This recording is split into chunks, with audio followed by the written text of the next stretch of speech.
روژتون چه قشنگه خانم. لباساتون چه شیکه. من میخوام خودم رو بزنم.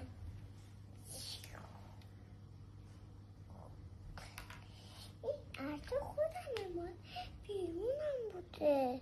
چرا میزنم؟ برم خودم رو بردارم.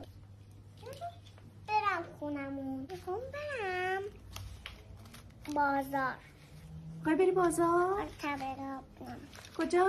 تبه باب نم. تپه باب نمیخوای بری؟ نه. تره بار من فکر کردم میخوای بری. نمیری تره بار؟ دارم میرم. مراقب خودت باش مامان، داری میری. ببینمه.